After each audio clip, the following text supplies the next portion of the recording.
So hello my dear students, welcome to back my YouTube channel official academy. आज की इस new session में हम लोग क्लास 6 का चैप्टर नंबर 6 और चैप्टर नेम चेंजेज अराउंड अस, हमारे परिवेश के परिवर्तन के कंप्लीट चैप्टर को कवर करेंगे। इन वीडियो आगे बढ़ने से पहले अगर आप लोग इस चैनल पर फर्स्ट टाइम विजिट किए तो प्लीज़ सेशन को लाइक एंड चैनल को सब्सक्राइब अवश्य कर लें। So let us come to the point. Changes around us us का अर्थ हुआ कि हमारे परिवेश में परिवर्तन। सबसे पहले इस चैप्टर को पढ़ेंगे। चेंजेज मतलब इस चैप्टर में हम लोग क्या बोले कि हमारे आसपास में जितने भी प्रकार के परिवर्तन होते हैं उसका डिटेल में अध्ययन करेंगे। साथ ही साथ में क्या बोले कि उस पर क्या बोले परिवर्तन के कारण हम लोगों को क्या लाभ होता है, और अगर परिवर्तन नहीं होगा तो इस पर क्या लाभ लाभ या हानि होगा, इस पर भी हम लोग विस्तृत रूप से चर्चा करेंगे। सबसे पहले चेंजेज का अर्थ होता है परिवर्तन, अर्थात कह सकते हैं कि बदलाव। बदलाव का अर्थ होता है कि पहले मूल अवस्था से बदला हुआ अवस्था। और ये बदलाव कितने प्रकार के होते हैं, बदलाव को समझेंगे। जैसे चेंजेस मतलब परिवर्तन का अर्थ हो, शाब्दिक अर्थ हो बदलाव। बदलाव का मतलब हुआ कि पहले जो था अब वो अब नहीं हुआ, नहीं रहेगा, मतलब उस अवस्था में नहीं रहेगा, या फिर उस रंग में नहीं रहेगा, या फिर उस रूप में नहीं रहेगा। तो हमारे प्रकृति में बोली कि हमारे नेचर में दो प्रकार के परिवर्तन होते हैं। सबसे पहला परिवर्तन, दो प्रकार के परिवर्तन होते हैं जिसमें कि वो इस प्रकार से, सबसे पहला होता है नेचुरल चेंजेस, जिसको कहते हैं प्राकृतिक परिवर्तन। तो प्राकृतिक परिवर्तन किसे कहते हैं, इसका खूबसूरत सा डेफिनेशन कुछ इस प्रकार से हो। वैसा चेंज अर्थात वैसा परिवर्तन जो नेचर की सहायता से होता है उन्हें नेचुरल चेंजेस कहते हैं। मतलब प्रकृति में ये क्या बोले कि ऐसा परिवर्तन नेचुरल की सहायता से होता है, अर्थात इसमें क्या बोले कि मानव का कोई भूमिका नहीं होती है। अर्थात नेचुरल चेंजेज जो होता है स्वतः संपन्न होती है। तो नेचुरल चेंजेज के कौन कौन से प्रमुख उदाहरण हैं, जैसे कि कहते हैं मौसम का परिवर्तन होना अपने आप होता है। बादलों का निर्माण होना, ये भी बादल अपने आप निर्मित होता है। और तीसरा जो होता है वो होता है फूल खिलना, ये भी क्या बोले कि प्राकृतिक परिवर्तन का उदाहरण है। चौथा क्या बोले कि मृदा का निर्माण। ये चारों के चारों क्या है कि नेचुरल परिवर्तन मतलब नेचुरल चेंजेज यानी प्राकृतिक परिवर्तन का प्रमुख उदाहरण है। वही दूसरी प्रकार की बात करेंगे हम परिवर्तन का, जो था आर्टिफिशियल चेंजेज। आर्टिफिशियल चेंजेज या इसको कहते हैं कृत्रिम परिवर्तन, या इसको कहते हैं मानव द्वारा जो परिवर्तन होता है उसको आर्टिफिशियल कहते हैं। तो आर्टिफिशियल मानव द्वारा परिवर्तन होगा। कैसे, यह परिवर्तन मानव के द्वारा होता है, जैसे कि कहते हैं भोजन पकना, लकड़ी का जलना, भोजन का पकना, लकड़ी का जलना, बोले कि नोटबुक तैयार करना, या फिर कह सकते हैं ये सब सारे के सारे परिवर्तन जो होता है वो क्या बोले कि मनुष्य के द्वारा होता है, मानव के द्वारा होता है, यानी मानवीय क्रियाकलापों द्वारा होता है। मानवीय क्रियाकलापों द्वारा हमारा आपका कृत्रिम परिवर्तन होगा। और ये जो होगा नेचुरल चेंजेस जो होगा ये होता है प्राकृतिक परिवर्तन। ये क्या बोले कि प्रकृति के क्रियाकलापों द्वारा, प्राकृतिक क्रियाकलापों द्वारा होता है। तो दोनों की आप लोगों को दोनों में से क्या बोले आप लोग बेसिक समझ आ गया होगा। अब बात करते हैं वही चेंजेज का दूसरा प्रकार। वो पहला प्रकार था चेंजेज के, अब दूसरा प्रकार की बात करेंगे। ये किसके आधार पर है, चेंजेज का फिर दो प्रकार है, किसके आधार पर, ये दिया है कि परिवर्तन के बाद और परिवर्तन के मतलब वह है इसके आधार पर। जैसे परिवर्तन हुआ उसको फिर वापस उसी अवस्था में लाया जाए, तो इसके आधार पर क्या बोले कि परिवर्तन दो प्रकार का होता है। जैसे कि कह सकते हैं, जैसे कि हम लोग क्या बोले कि जल से, यानी जल से बर्फ़ बनाते हैं, फिर बर्फ़ को वापस जल के रूप में ला सकते हैं। तो इसी के आधार पर भी चेंजेस दो प्रकार का, परिवर्तन दो प्रकार के होते हैं। सबसे पहला रिवर्सिबल चेंज, यानी REVERSIBLE रिवर्सिबल चेंज, जिसको हिंदी में कहते हैं उत्क्रमणीय परिवर्तन। उत्क्रमणीय परिवर्तन का परिभाषा कुछ इस प्रकार है। जब किसी चेंज यानी परिवर्तन को उल्टा, जब किसी चेंज परिवर्तन को क्या बोले कि उल्टा या उत्क्रमित किया जा सकता है तो उसे उत्क्रमणीय परिवर्तन कहते हैं।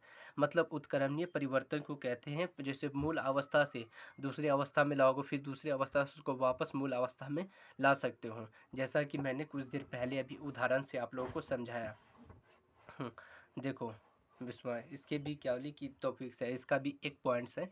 सामान्यतः इस परिवर्तन, इस चेंज में पदार्थ के भौतिक गुण और फिजिकल प्रॉपर्टी में परिवर्तन होता है। मतलब क्या बोले कि उत्क्रमणीय परिवर्तन में क्या होता है कि पदार्थ का जो भौतिक गुण है, भौतिक गुण कहने का मतलब वह पदार्थ के रंग में, पदार्थ के रूप में, पदार्थ के साइज यानी अमाप में, पदार्थ की आकृति में परिवर्तन होगा। मतलब पदार्थ के भौतिक गुणों, मतलब भौतिक गुणों में परिवर्तन होगा।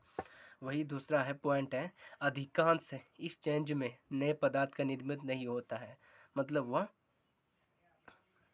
नए पदार्थ निर्मित नहीं, अधिकांश इस चेंज में नए पदार्थ का निर्मित नहीं होता है। देखो इसका मतलब कहने का अधिकांश जो होता है रिवर्सिबल चेंजेस में नए पदार्थ का निर्माण नहीं होता है। मतलब कहने का मतलब रिवर्सिबल चेंज मतलब हुआ कि उत्क्रमणीय परिवर्तन में जो होता है ज़्यादातर क्या होले कि उत्क्रमणीय परिवर्तन में क्या होले कि नए पदार्थ का निर्माण नहीं होता है। लेकिन क्या होले कि कुछ रिवर्सिबल चेंज में उत्क्रमणीय परिवर्तन में मतलब नए पदार्थ का निर्माण होता है। ठीक है, उसका भी अपवाद से अलग क्लास में पढ़ेंगे। इस प्रकार के चेंजिंग फैक्टर मतलब इस प्रकार का जो बदलाव के कारक है, कौन हटा रिमूव कर देने पर, मतलब जो परिवर्तन के जो कारक है उसको हटा देने से उत्क्रमित किया जा सकता है, हटा देने पर उत्क्रमित किया जा सकता है। इसका जैसे कि बर्फ़ का पिघलना, बर्फ़ का पिघलना का मतलब हुआ कि पिघलना मतलब बर्फ़ बना हुआ, टेम्परेचर बढ़ाएंगे तो वो पिघलने लगेगा, वापस द्रव के रूप में आएगा। तो इसमें क्या लिखिए चेंजिंग कारण क्या हो गया, हमारा तापमान हो गया, चेंजिंग कारण तापमान हो गया। जब हम तापमान को हटा देंगे, रिमूव कर देंगे, तो वो क्या होगा, उसको वापस भी ला सकते हो उसमें बर्फ़ के रूप में, यही कह रहा है। फिर दूसरा है कागज़ को मोड़ना। तो कागज़ को मोड़ बोले कि पहले कागज़ क्या बोले कि पूरा मतलब ये फ्लैट था, चपटे एकदम पूरा फ्लैट था, बाद में उसको मोड़ कर क्या बोले कि टुकड़ा इतना छोटा सा कर दिया। ठीक है, उसको फिर वापस क्या बोले कि फ्लैट कर सकते हैं। तो कागज़ का मोड़ना भी किसका उदाहरण है, उत्क्रमणीय परिवर्तन का। दूसरा है कि जल से वाष्प बनना है, जल से वाष्प बनेगा, फिर वाष्प क्या बोले कि जल से बनेगा, जैसा कि हम लोगों ने पिछले चैप्टर में पढ़ा है कि जल से वाष्प बनना क्या वाष्पन कहलाता है। फिर वाष्प से जब जल बनेगा तो वो कौन सा प्रक्रिया होगा, संघनन प्रक्रिया होगा। तो ये तीन क्या बोले कि प्रमुख उदाहरण उत्क्रमणीय परिवर्तन का है। आई होप आप लोगों को उत्क्रमणीय परिवर्तन अच्छे से समझ गए होंगे। अब वही बात करेंगे परिवर्तन के दूसरे प्रकार का, जिसको कहते हैं इर्रिवर्सिबल चेंज। मतलब हुआ कि इस इर्रिवर्सिबल चेंज का मतलब हुआ अनुत्क्रमणीय परिवर्तन। अनुत्क्रमणीय परिवर्तन का परिभाषा कुछ इस प्रकार से है, जब किसी परिवर्तन को उत्क्रमित या उल्टा नहीं किया जा सकता है तो उसे अनुत्क्रमणीय परिवर्तन कहते हैं। अनुत्करणीय परिवर्तन का मतलब हुआ कि इसका इरिवर्सिबल चेंज का मतलब हुआ कि पहले मूल अवस्था से जो नए अवस्था है, नए अवस्था से फिर मूल अवस्था में आप नहीं ला सकते हो। जैसे कि कह सकते हैं कि भोजन का पकना, जैसे कि आप लोग क्या बोले कि चावल बना देते हो, भोजन पका देते हो, सब्जी बना देते हो, क्या सब्जी को वापस आलू के रूप में गोल गोल बना सकते हो, ला सकते हो? ऐसे परिस्थिति में बिल्कुल भी नहीं, ये संभव नहीं है, अर्थात असंभव है। दूसरा, किसी जीव में वृद्धि का होना, कोई जीव मान सपोज दैट क्या है कि पौधा बहुत बड़ा हो गया, क्या वो बहुत अब छोटा बन सकता है एक कली के रूप में दोबारा? ये संभव नहीं, असंभव है। भोजन का पाचन, जब भोजन का शरीर में पाचन हो जाता है, उसका पाचन हो जाता है, जितने भी अपशिष्ट पदार्थ होते हैं वो हमारे मल के रास्ते वो बाहर निकल जाता है, तो क्या उसका वापस उसको क्या ले भोजन बनाया जाता है सब्जी के रूप में? बिल्कुल भी नहीं। तो मोमबत्ती का जलना, मोमबत्ती का जैसे मोमबत्ती का इस उदाहरण पर थोड़ा गौर करना है कि मोमबत्ती का जलना एक क्या इरिवर्सिबल चेंज होता है, अनुत्करणीय परिवर्तन, बट मोमबत्ती का पिघलना जो होता है उत्क्रमणीय परिवर्तन होता है। और चौथा हो गया दूध से दही बनना, मतलब दूध से जब दही बनता है उसको भी क्या कहते हैं, अनुत्करणीय परिवर्तन कहते हैं। तो ये पांच क्या बोले कि ये पांच प्रमुख उदाहरण इरिवर्सिबल चेंज का होता है, अनुत्करणीय परिवर्तन का होता है। और इसी का जो होता है अगला जो पॉइंट है यहाँ लिखेंगे, अगला पॉइंट। अब वही तीसरे प्रकार, लेकिन उसमें एक दो और पॉइंट ऐड कर सकते हैं रिवर्सिबल चेंज में। जैसे लिखा हुआ तो नहीं है नोट्स में, बट हम बोल रहे हैं, मौखिक रूप से बोल रहे हैं, आप लिख सकते हैं या सुनकर याद रख सकते हैं कि इरिवर्सिबल चेंज को क्या, इरिवर्सिबल चेंज क्या होगा, केमिकल चेंज, रासायनिक परिवर्तन हो कह सकते हैं। और इरिवर्सिबल चेंज में क्या होली कि नए पदार्थ का निर्माण होता है, इरिवर्सिबल चेंज में नए पदार्थ का निर्माण होता है, अनुत्क्रमणीय परिवर्तन में नए पदार्थ का निर्माण होता है। और इसमें क्या होली कि अधिकांश पदार्थ नए पदार्थों का ही निर्माण होता है। अब वही बात करें चेंजेज का, तीसरा क्लासिफिकेशन वर्गीकरण किया गया भौतिक, तीसरा क्लासिफ चेंज फिर दो प्रकार के होते हैं। फिजिकल चेंज, दूसरा होता है केमिकल चेंज। फिजिकल चेंज को हिंदी कहते हैं भौतिक परिवर्तन, केमिकल चेंज को होते हैं रासायनिक परिवर्तन। भौतिक परिवर्तन और रासायनिक परिवर्तन ये तीसरा चेंजेज का प्रकार है। पर सबसे पहला प्रकार था जैसे प्राकृतिक परिवर्तन, कृत्रिम परिवर्तन। दूसरा प्रकार हो गया हमारा कौन सा, रिवर्सेबल चेंज, इरिवर्सेबल है। उत्क्रमणीय परिवर्तन, अनुत्क्रमणीय परिवर्तन, वही अब चेंजेज का तीसरा प्रकार है फिजिकल चेंज, केमिकल चेंज, भौतिक परिवर्तन, रासायनिक परिवर्तन। अब भौतिक परिवर्तन को परिभाषा कुछ इस प्रकार से है, जिस चेंज के पश्चात किसी नए पदार्थ का निर्माण ना हो उसे फिजिकल चेंज कहते हैं।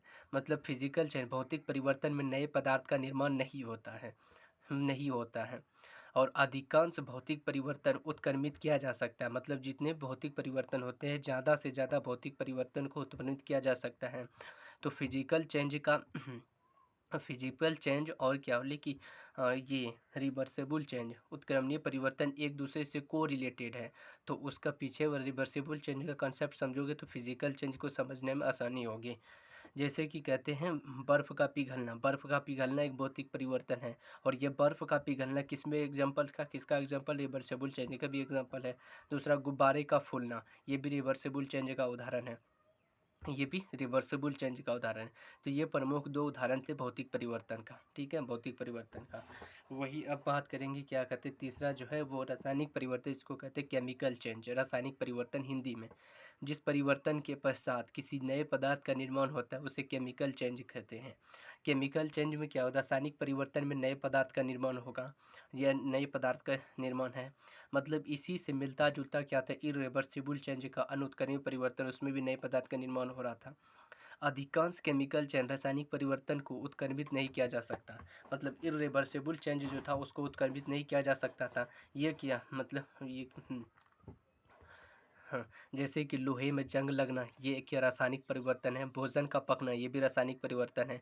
और भोजन का पकना किस मतलब किसका था, अनुत्क्रमणीय परिवर्तन का भी उदाहरण में ये भोजन का पकना शामिल था।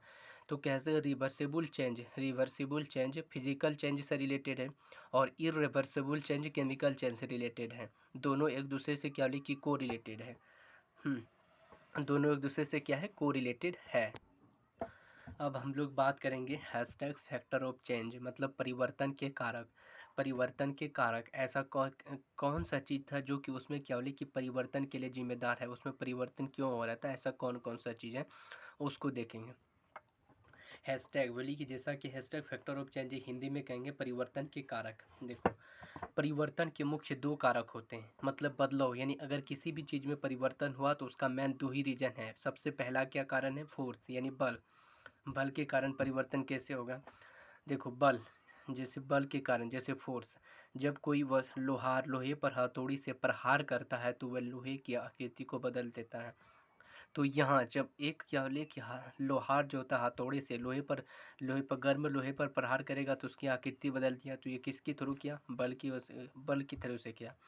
और प्रत्यक्ष रूप से बल लगा, हालांकि हथौड़े उस पर चला लेकिन प्रत्यक्ष रूप से क्या बोले कि बल का प्रयोग हुआ और प्रत्यक्ष रूप से बल का प्रयोग हुआ। और इसी तरह से आप दैनिक जीवन पर आधारित और एग्जांपल्स या बहुत सारे एग्जांपल्स को आप सोच सकते हैं और अपनी कॉपी में लिख सकते हैं या अपने दोस्तों से शेयर कर सकते हैं।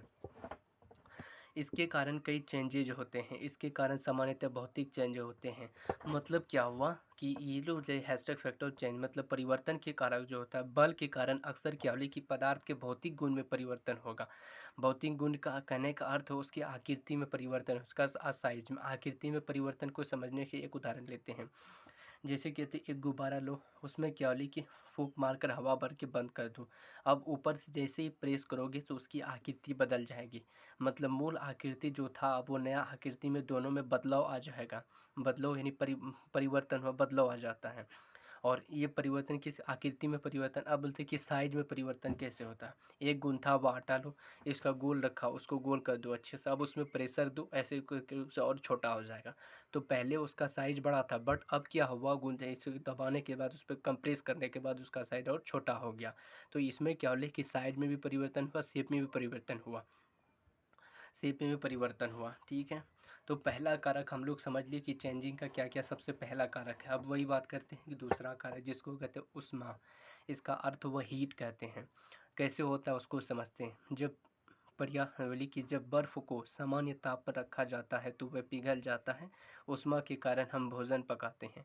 तो ये परिवर्तन जो हो रहा है, बर्फ़ को जब सामान्य ताप पर अथवा रूम के टेम्परेचर पर रखेंगे तो वह बर्फ़ क्या होगा, धीरे धीरे जल के रूप में यानी द्रव के रूप में पिघलने लगेगा। तो ये किसके कारण हो रहा है, हीट के कारण। अगर यही हम हीट को हटा देंगे, ऊष्मा को हटाएंगे तो उसमें कोई परिवर्तन नहीं देखने को मिलेगा, वो परिवर्तन नहीं होगा। और वही फिर दूसरी बात क्या, जब हम लोग खाना बनाते हैं भोजन जैसे कि चावल, चावल को उसमें डालते तो वो क्या बोले कि फूल कर नरम हो जाता है और फिर क्या बोले कि नरम हो जाता है, से नरम हो जाएगा, कोमल हो जाता है और फिर फूल जाता है, उसके साइज बढ़ जाता है। तो ये हीट के कारण हुआ, हीट के कारण ही होता है। हीट के कारण होता है, मतलब हीट के कारण होता है। और वही तीसरा समझ, अन्य पदार्थ मिलकर भी दूध से दही डालकर हम दूध को दही में बदल सक देते हैं। मतलब हुआ कि प्रमुख रूप से बल और हीट यानी क्या ले कि बल और ऊष्मा के कारण ही बड़े परिवर्तन होता है। मतलब अधिकांश प्रकृति में जितने भी चीज़ें होती है वो क्या ले कि बल के कारण होता है या तो फिर ऊष्मा के कारण होता है, ऊष्मा के कारण। हालांकि ये तीसरा भी फैक्टर होता है, जो कि तीसरा भी फैक्टर होता है, बट परंतु क्या होले कि उसमें क्या होले कि केमिकल चेंजेस होता है, वो इसी दोनों के अंतर्गत ही आ जाएगा कहीं ना कहीं। बट हाँ, ये भी तीसरा भी कारक होता है। सो अगर वीडियो आपको अच्छा लगेगा तो बिल्कुल शेयर करें, एंड मिलते हैं नेक्स्ट वीडियो में नए लेक्चर के साथ। और अभी के लिए thanks for watching my video.